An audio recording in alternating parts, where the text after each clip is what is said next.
কি মানুষ এত না হ্যাঁ হ্যাঁ দেবো ধান মারু চারে আর ভাই তো ছয়কান বাইগুন বাড়ি তো ছয়কান বাইগুন বাড়ি ছয় চাষ করি তোর ভুলে করে দেন তুই কার বাড়ি মারছিস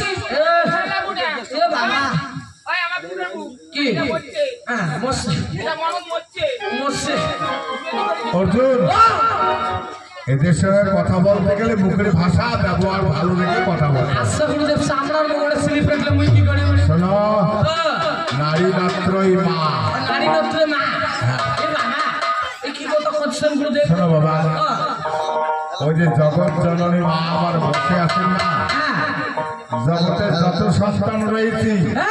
সবার মা হলেন তিনি। এখন সকালে মা আমার মা আমার যে বাবা ছিল তারও মা তার বাবা তারও মা তার বাবা তারও মা আমার যে ছেলে আছে তারও মা সেমন মাও সবার মা সকালে মা তার ফলে তার নাম জগৎ জননী। আখের বাইরে কেন গান হলাম না কেন আচ্ছা গুরুদেব বুড়ে যদি সকালে মাও হয় কথা গুরুদেব কথা কবির মোর বুড় বুড়ে বেড়েবে হটলাইবেন যতই আচ্ছা বুড়ে যদি সকালে মাও হয় এই 10 মাস 10 দিন গাব ধরি কে গাব ধরে মাও গাব ধরে তোমার মা ছাগল গরু দেখি চাवल গরু গরু আরে বলতে হয় 10 মাস 10 দিন গর্ভে ধারণ করে মানসিগুলো যে কয় মানসিগুলো গাব ধরে জন্য আরে ছাগল গরু গাব ধরে ওটা ছাগল গরু কয় তা গুরুদেব এই 10 মাস 10 দিন কষ্ট করি জন্ম দিতে আমি কল পাংবাই বলতে পারে তখন কেন ছিল তো মারাত্মক কেন ছিল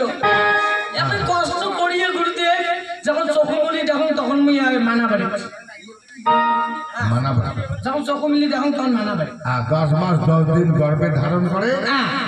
জন্ম দিলে ওটা ফিরাবার কেমন মাও হ্যাঁ ঠিকই বলেছ। শোনো বাবা 10 মাস 10 দিন উদরে রেখে পৃথিবীর আলো দর্শন করিয়েছিলেন সে আবার কেমন মা সে হলো গর্ভধারিণী মা আর উনি হচ্ছেন জগৎ জননী মা। মায়ের কিন্তু ভিন্ন নয় একই মা। উনিও নারী আমাকে যে জন্ম দিয়েছে সেও নারী।